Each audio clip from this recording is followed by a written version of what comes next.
स्वागत है आपका। आप देख रहे हैं कहानी कुर्सी की में आज बात अब करेंगे सुप्रीम कोर्ट के उस बड़े फैसले की, जिसके बाद अब यह तय हो गया है कि यूपी में चलने वाले तकरीबन 16,500 मदरसे अब यूं ही चलते रहेंगे जैसे चल रहे थे। यूपी के मदरसा कानून पर आज सुप्रीम कोर्ट ने मुहर लगा दी है। चीफ जस्टिस डीवाई चंद्रचूड़ की अध्यक्षता वाली पीठ ने इलाहाबाद हाईकोर्ट का फैसला पलटते हुए उत्तर प्रदेश मदरसा शिक्षा बोर्ड अधिनियम 2004 की संवैधानिक वैधता बरकरार रखी है। इसके साथ ही देश की सबसे बड़ी अदालत ने इलाहाबाद हाईकोर्ट के 22 मार्च के फैसले को खारिज कर दिया, जिसमें यूपी मदरसा अधिनियम को रद्द कर दिया गया था। मदरसों पर बैन या मदरसों को बंद करने की बात इलाहाबाद हाईकोर्ट के इस फैसले की तरफ से कही गई थी, लेकिन आज सुप्रीम कोर्ट ने अपने फैसले में यह साफ कर दिया है। हालांकि सुप्रीम कोर्ट ने यह भी कहा है कि राज्य सरकार अगर चाहे तो रेगुलेट जरूर कर सकती हैं, यानी बदलाव जरूर कर सकती हैं। मदरसों में अगर कुछ इंप्लीमेंट करना है, कोई मॉडर्न एजुकेशन अगर लाना है, तो वो राज्य सरकारें कर सकती हैं। लेकिन यूपी मदरसा एक्ट पूरी तरीके से संवैधानिक है, ये असंवैधानिक नहीं है। यूपी मदरसा एक्ट को 2004 में मुलायम सिंह सरकार ने पास कराया था। हाईकोर्ट में यूपी सरकार ने कहा था कि मदरसा एक्ट को पूरी तरह रद्द करने का फैसला ठीक नहीं है। एक्ट के सिर्फ उन प्रावधानों की समीक्षा होनी चाहिए जो मौलिक अधिकारों के खिलाफ है। हालांकि यूपी सरकार ने हाईकोर्ट के फैसले को चैलेंज नहीं किया था, लेकिन ये मामला जब सुप्रीम कोर्ट गया तो इस फैसले पर जब यूपी सरकार ने अपना पक्ष रखा तो इसी बात को यूपी सरकार ने दोहराया कि इसे खत्म करने की जरूरत नहीं है, लेकिन कुछ प्रावधानों में बदलाव लाने की जरूरत है। अब ये फैसला सामने आया है, अलग अलग रिएक्शन इस पर सामने आ रहे हैं। पहले आप सुनिए, फिर चर्चा को आगे बढ़ाएंगे। अभी सुप्रीम कोर्ट ने अपना फैसला सुनाया है, तो ये फैसला बड़ा खुशाइंद है, इसको वेलकम किया जाना चाहिए। मोटे तौर पर अगर ये देखा जाए तो ये एक अच्छा फैसला हुआ है।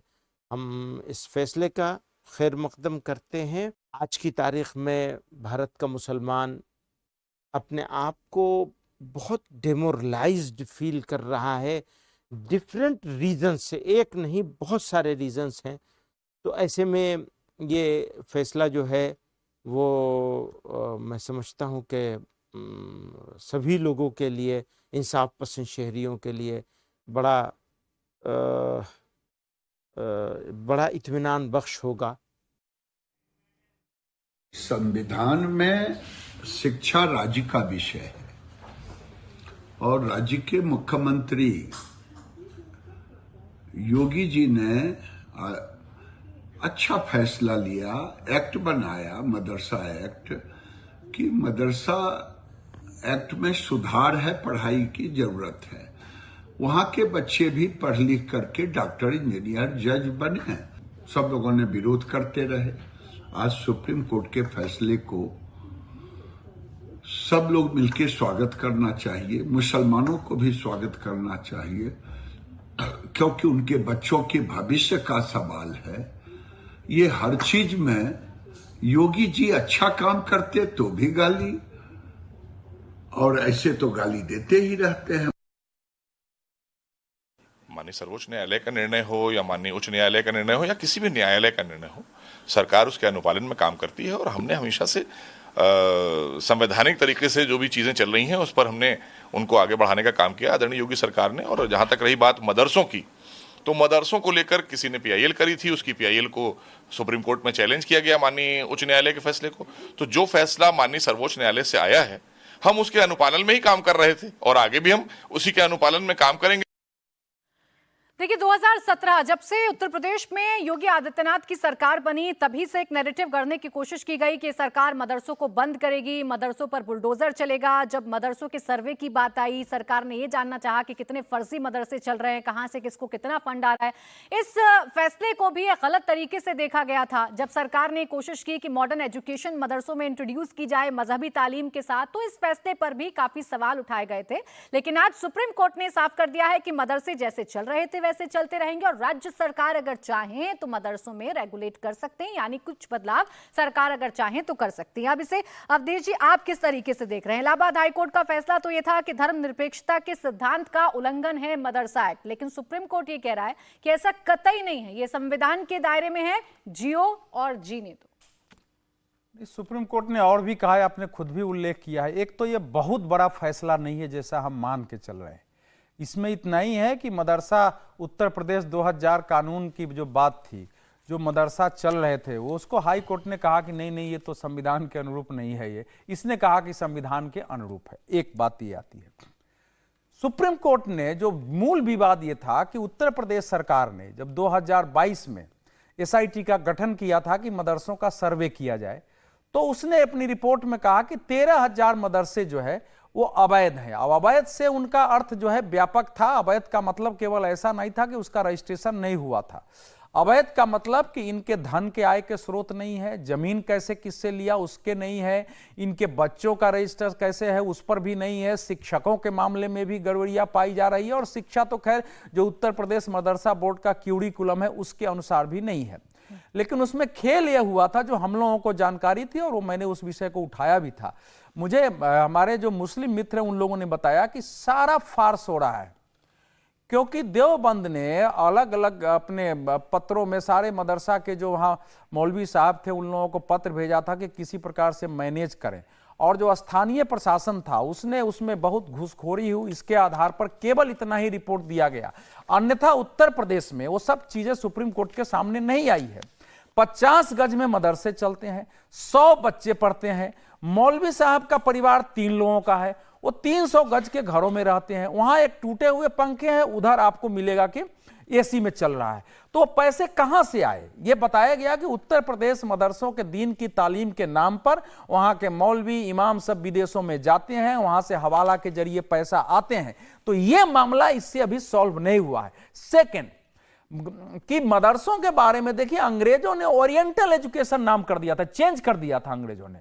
मदरसा की शुरुआत जो है अजमेर से माना गया था कि 1192 ईस्वी के आसपास से वहां हुआ था, हालांकि मुगलों ने इसको खूब बढ़ावा दिया था।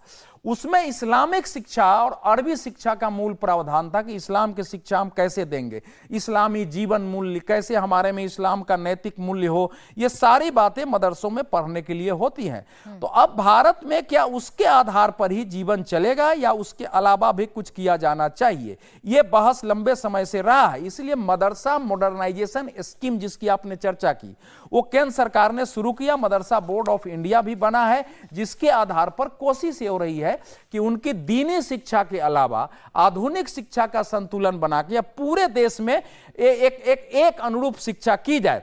क्योंकि इसमें जो दीनिया शिक्षा है, देखिए जैसे आपको ये देवबंद है, तो देवबंद जो है कंप्लीट दीनिया शिक्षा पर निर्भर है। उसमें कुरान, हदीस, तफसीर, फिका, इस्लामिक इतिहास, उसी तरह नवातुल उलमा है, वो भी बिल्कुल इसमें दीनिया और आधुनिक दोनों थोड़ा थोड़ा देते हैं। लेकिन इन विषय के साथ साथ थोड़ा विज्ञान, गणित, अंग्रेजी, अब इन दोनों में से जो जो मान्यता प्राप्त है उनके अनुसार चलती है। तो ये जो मदनी साहब बोल रहे थे, ये देवबंद के प्रमुख है, जो इस शायद दुनिया का, शायद मुझे नहीं मालूम, लेकिन मुझे समझ में आता है कि भारत के अलावा दुनिया में शायद एक बहुत बड़े मदरसा या सबसे बड़ा मदरसा हो सकता है।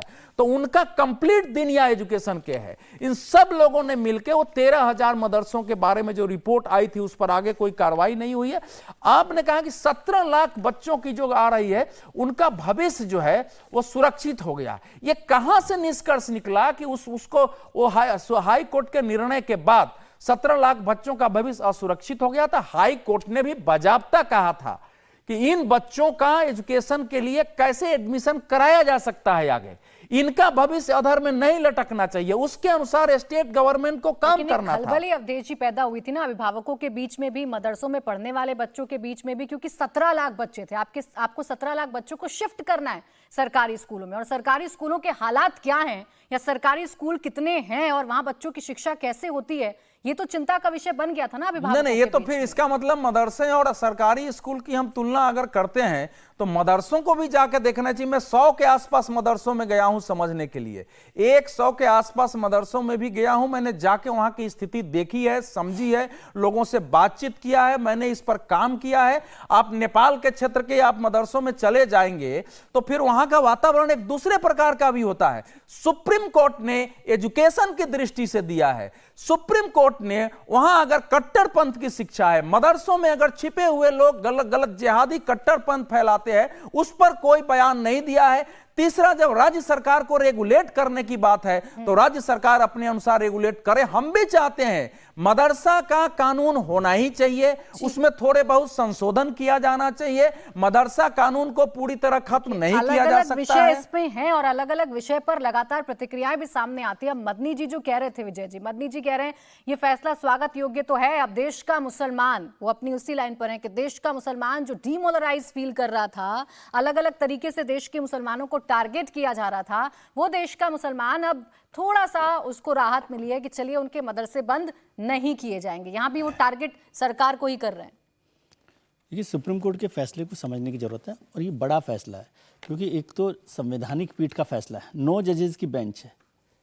9 जजेस की बेंच अगर कोई फैसला कर रही है तो वो बहुत बड़ा फैसला है। और ये सिर्फ उत्तर प्रदेश के रेफरेंस में नहीं है जब सुप्रीम कोर्ट फैसला कर रहा है, और 8:1 में हुआ ये, मतलब 8 जजेस ने उसके समर्थन में फैसला दिया है। एक डिसेंट नोट है और उसमें CJI भी शामिल है। तो बड़ा फैसला है मदरसों को लेकर, और मदरसों को लेकर बहुत बहस होती रही है। जब भी मदरसों को बात होती है तो ये एक एक्सक्यूज भी रहता है और कारण भी रहता है कि उनकी हालत ठीक नहीं है और उनमें एक जनरल एजुकेशन भी देनी चाहिए, पढ़ाई करनी चाहिए, साइंस की, फिजिक्स की, मैथमेटिक्स की, जो भी है वो भी एक बहुत ज़रूरी चीज़ है, उस पर काम होना चाहिए। इसको लेकर जो हाई कोर्ट का फैसला आया वो तो अलग है, हाई कोर्ट के फैसले पर सुप्रीम कोर्ट ने राय दे दी, लेकिन हाई कोर्ट के फैसले के रेफरेंस से उत्तर प्रदेश सरकार ने जो किया वो भी उसका रेफरेंस है, उसको भी समझना चाहिए कि मदरसों पर किस तरह से सरकार ने काम किया।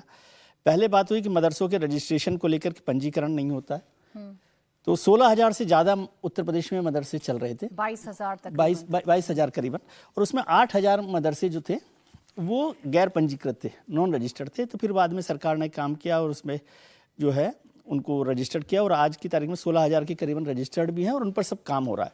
मदरसों की स्थिति ठीक हो, मदरसों के लिए पैसा दिया जाए, मदरसों में काम हो, इस पर कोई विवाद नहीं है। लेकिन मदरसों को केवल ये टैग करना कि वो इस्लामिक शिक्षा, धार्मिक शिक्षा के नाम पर आतंकवाद फैलाते हैं, एक बड़ा मुद्दा ये रहा है। एक्चुअली नाराजगी ज़्यादातर लोगों की इस बात पर रहती है कि मदरसे जो है वो ऐसा करते हैं। तो क्या धार्मिक शिक्षा देना गैर कानूनी है, गैर संवैधानिक है, या तो इस पर बहस हो सकती है, जिसका जवाब सुप्रीम कोर्ट ने दिया है। तो वो एक बड़ा मसला है। मदरसों की स्थिति सुधारने में कोई भी मतलब इस पर ऐसा मत नहीं होगा कि उनकी स्थिति सुधरे। आतंकवाद पर क्या दिया है सुप्रीम कोर्ट ने? नहीं, आतंकवाद पर चर्चा ही नहीं की। मैं कह रहा हूँ कुछ लोग यही तो कह रहा हूँ ना, नहीं किया है। बस आप बोल लीजिएगा, देवबंद की पढ़ाई के बाद जरा एक लिस्ट निकाल लीजिए कि दुनिया में जो बड़े आतंकवादी हुए हैं उनके देवबंद की पढ़ाई से रिश्ता था या नहीं, या पाकिस्तान, अफगानिस्तान, तुर्की, सऊदी अरब, ईरान, इराक, तो आपको इसका आइडिया लग जाएगा कि वो रहा है कि नहीं रहा है। इसको तो रेगुलेट करना चाह रही है ना सरकार, देखना तो चाह रही है कि कहां से फंड आ रहा है। और इसमें और एक बात है, लेकिन ये जो एक्ट है इसमें यूपी सरकार का कोई इन्वॉल्वमेंट नहीं है, कोई लेना देना नहीं है। ये फैसला हो गया, हाई कोर्ट ने जब रिजेक्ट किया उसके बाद भी हाई कोर्ट में सरकार जा रही थी, सरकार ने कहा कि हम एक्ट के साथ हैं। ये जो जितने लोगों ने पिटीशन की है इसमें कोई भी सरकार का हिस्सा नहीं है, ये भी समझने की बात है। तो इसलिए ये कोई उत्तर प्रदेश सरकार की हार हो या जीत हो उस रेफरेंस में भी नहीं देखना चाहिए। लेकिन एक और बात हुई कि इस्लाम के अलावा जो दूसरे धर्म हैं, बौद्ध भिक्षुओं के भी बहुत सारे संस्थान हैं। क्या कभी आपने उस पर चर्चा की कि बौद्ध भिक्षुओं के जो भिक्षु बनाते हैं बच्चे लोग, वहाँ पर आप चले जाइए, पूरे नॉर्थ ईस्ट में तवांग में जाकर आया हूँ, वहाँ पर बहुत बड़ा संस्थान है जो बौद्ध भिक्षु बनाता है बच्चों को 5-5 साल के। तो क्या वहाँ पर आपने ये तैयारी की है कि उनके संस्थानों में क्या हो रहा है? ऐसे बहुत सारे, तो सब लोग अपने अपने दीन पर, अपने धर्म पर काम करते हैं। लेकिन ये एक महत्वपूर्ण फैसला है जो संवैधानिक दृष्टि से ये बता रहा है कि भाई आप धर्मनिरपेक्ष तरीके से संस्थानों को देखें, और इसमें कोई ऐसा मत नहीं हो सकता कि कोई भी शिक्षा संस्थान हो, उनकी बेहतरी के लिए सरकारों को काम करना चाहिए। एक हाथ में कुरान, एक हाथ में कंप्यूटर की बात प्रधानमंत्री बार बार करते रहे, उस बात सरकार की तरफ से कही जाती है। मुझे महाराष्ट्र की खबर पर आगे बढ़ना है, लेकिन एक प्रतिक्रिया इस पर हर्षवर्धन जी आपकी भी ले रही हूँ। महाराष्ट्र में तो अभी मदरसों के पैसे बढ़ा दिए, टीचर्स बढ़ा दिए। महाराष्ट्र के चुनाव से पहले ये बड़ा फैसला लिया गया था, हालांकि वहाँ मसला भी बागियों का बना हुआ है, जो आधुनिक शिक्षा देने वाले हैं उनका बढ़ा है।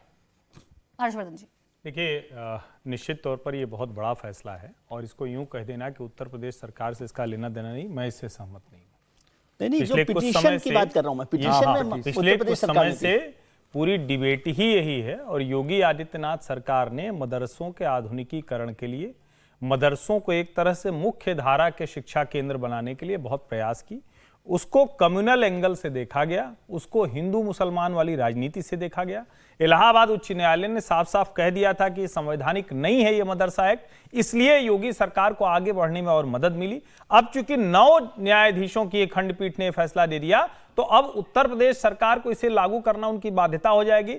अब सवाल यह होगा कि योगी आदित्यनाथ की सरकार, जो इस पर बहुत आगे बढ़ चुकी थी, बहुत कुछ कह रही थी, और यहां तक कि ये जो बार बार 17 लाख छात्रों को राहत और ये इसकी बात की जा रही है, वो यही कहा जा रहा था कि आप शिफ्ट कहां करेंगे। सरकार बार बार कह रही थी कि हम उनको जो सरकारी विद्यालय हैं वहां ले जाएंगे। तो अब ये सवाल जरूर खड़ा होगा कि सरकार इस पर कैसे आगे बढ़ेगी, पॉलिटिकल जो इंप्लीकेशंस हैं जिसको अखिलेश यादव कह रहे हैं। लेकिन इसका एक दूसरा पहलू है। आपने अच्छा कहा कि बौद्ध भिक्षु या दूसरे संस्थान है, किसी को किसी की धार्मिक शिक्षा देने से नहीं रोका गया। लेकिन सवाल यह है कि क्या इस तरह से सिर्फ वो धर्म की शिक्षा दी जा सकती है या मजहबी शिक्षा दी जा सकती है जिसमें कुछ लोगों को चिन्हित किया जाए।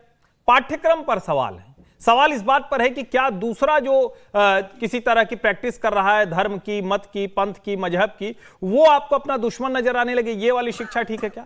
फिर गणित विज्ञान जैसी पढ़ाई जो दूसरी जगहों पर होती, क्या इन बच्चों को नहीं मिलनी चाहिए? अब उसमें कहा जाता है कि फलाना जी मदरसा में पढ़े थे, देखिए बहुत बड़े बन गए, तो फिर तुरंत जवाब आ जाता है कि फलाना जी मदरसा में पढ़े थे तो आतंकवादी भी बन गए। ये दोनों एक्सट्रीम एक तरह से तर्क हैं कि एक उसको कहा जाए। मेरा यह मानना है कि मदरसे को आधुनिकीकरण करना चाहिए।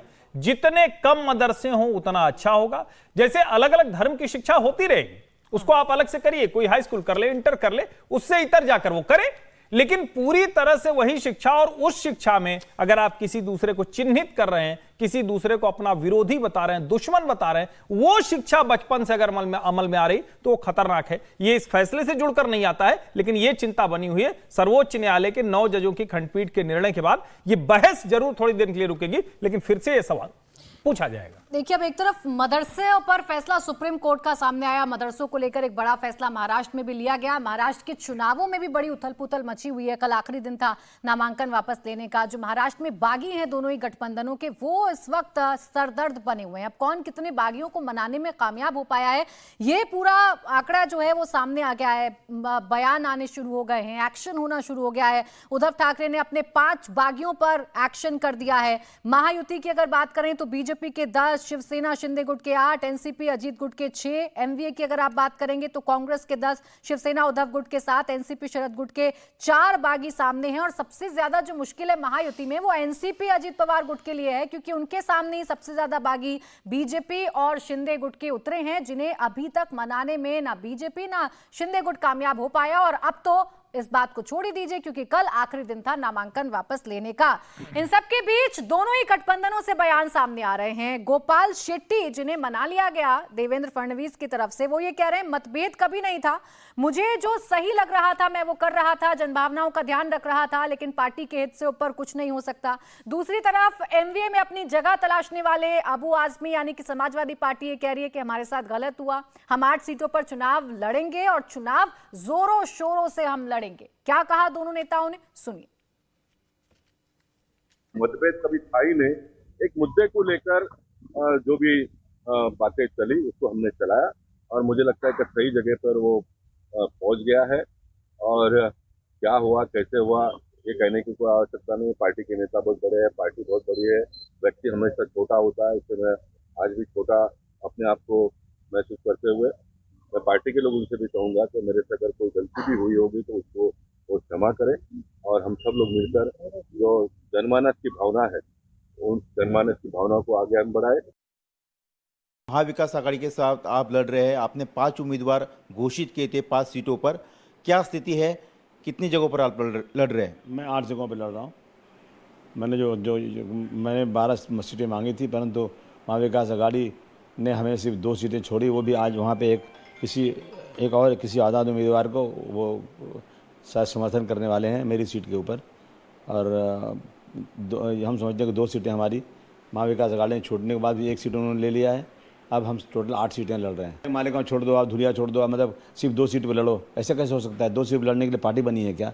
2 सीट पर तो हम सिटिंग पहले से हैं, सिर्फ 2 ही सीट समर्थन करेगा और बाकी सीटें छोड़ दो आप। ये तो हमारे साथ खुला अन्याय है। फिर भी हम महाविकास, तो आपको सिर्फ एक ही सीट पर सपोर्ट करे, वो भिवंडी रईस।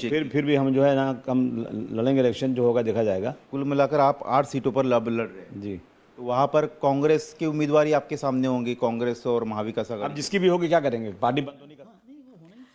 देखिए बड़ा स्पष्ट कर रहे हैं अबू आजमी, 8 सीटें मांग रहे थे, पहले 12 मांग रहे थे, लेकिन 2 सीटें दी गई। उसमें भी कह रहे हैं कि अपने कैंडिडेट वो उतार रहे हैं, हमारे साथ धोखा किया गया है। तो आपने गोपाल शेट्टी को तो सुन ही लिया, बड़े आसानी से कह रहे हैं कि कोई ऐसा मतभेद नहीं था, जनभावनाओं का मैं ख्याल रख रहा था। अभी बागियों की अगर बात करें हम समीर जी, तो किसके बागी अभी सबसे ज्यादा मैदान में है नाम वापसी के बाद, या किसके लिए अभी ज्यादा मुश्किलें अपनी ही खड़े कर रहे हैं?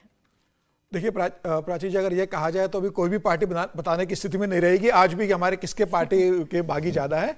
अभी भी कई ऐसे उम्मीदवार है कि जो पार्टी के नेता हैं, कई बड़े नेता वहाँ पर नॉमिनेशन भर दिया था, कुछ ने विड्रॉ कर लिया, और कहीं 12 सीटें भी ऐसी है जहाँ पर एक ही पार्टी के 2-2 उम्मीदवारों ने नामांकन भरा हुआ है और उन्होंने विड्रॉ नहीं किया। तो अब ये समझ में नहीं आ रहा पार्टी को कि कौन बागी है, कौन पार्टी के सिंबल पर लड़ रहा है। हालांकि उद्धव ठाकरे ने अपने पार्टी के तुरंत निकालने का जो कल रात को उन्होंने निर्णय ले लिया था, सबसे बड़ी चुनौती जो है भारतीय जनता पार्टी के सामने है, एकनाथ शिंदे के सामने, और सबसे ज्यादा इसके अंदर कोई बागी किसी के खिलाफ खड़े हुए तो वो अजित पवार के खिलाफ, एनसीपी के खिलाफ हुए। अजित पवार इस पूरे गठबंधन के अंदर शुरुआत से एक आइसोलेटेड भूमिका में रहे। देवेंद्र फडणवीस का जब से बयान आया था कि अजित पवार का वोट हमें ट्रांसफर नहीं हुआ और अजित पवार के साथ गठबंधन में जाना से हमें नुकसान हुआ है, उसके बाद से जो कार्यकर्ता के अंदर संदेश गया। देखिए एकनाथ शिंदे और भारतीय जनता पार्टी जो शिवसेना रही है, अब जो एकनाथ शिंदे को शिवसेना मिल गई है, इनका गठबंधन स्वाभाविक माना गया है महाराष्ट्र के अंदर। अजित पवार जब इस गठबंधन में सरकार में आए थे, उसके बाद से यह कहा जा रहा था कि जब दोनों सरकारें चल रही है तो अजित पवार को लेने की क्या जरूरत थी। और उसके बाद अजित पवार ने जिस तरीके से सीटों के अंदर डिस्ट्रीब्यूशन में लिया, तो वहां जमीनी स्तर पर कार्यकर्ताओं के अंदर नाराजगी थी कि अजित पवार के लिए इतना मोह क्यों कि उन्हें आप 52 से 55 सीटें दी जा रही है। तो वहां जमीनी स्तर पर कार्यकर्ताओं ने इसे स्वीकार नहीं किया। मुझे लग रहा है अजित पवार के लिए एक ज्यादा दिक्कत रही, और उसके पीछे दूसरा खेल भी है। एकनाथ शिंदे ने कई जगह अजित पवार के खिलाफ कैंडिडेट भी खड़े किए, मतलब भले ही वो बागी कहा जा रहा है, लेकिन उसके पीछे समर्थन भी है एकनाथ शिंदे का। कुछ जगह भारतीय जनता पार्टी के स्थानीय कार्यकर्ताओं का भी समर्थन है कि जिन्होंने अजित पवार के कैंडिडेट के खिलाफ उम्मीदवार खड़े कर दिए गए। तो अब ये पार्टी के लिए बड़ी चुनौती है कि ऊपर के लेवल पर पार्टी कह रही है कि भाई जो बागी है उसका साथ नहीं देना है, लेकिन जमीनी स्तर पर जो बूथ अध्यक्ष है, जो जिला अध्यक्ष है, वो बागी का समर्थन कर रहे हैं जमीनी स्तर के अंदर। तो यह पार्टी के लिए बड़ी मुश्किल हो गया है कि कैसे वो अपने स्थानीय संगठन को समझाए कि भाई जो सहयोगी दल का जो उम्मीदवार है उसके लिए प्रचार करना है। तो जमीनी स्तर पर अभी ये हो रहा है कि अभी तो कार्यालय नहीं खुल पा रहे, कार्यालय खुल रहे तो दूसरे जो जिलाध्यक्ष सहयोगी दल के वो सहयोग करने नहीं आ रहे। तो अभी यह स्थिति बनी और अब बहुत लंबा समय नहीं है, 15 दिन बचा है चुनाव प्रचार के लिए। 18 को चुनाव प्रचार खत्म हो जाएगा, 20 को वोटिंग है।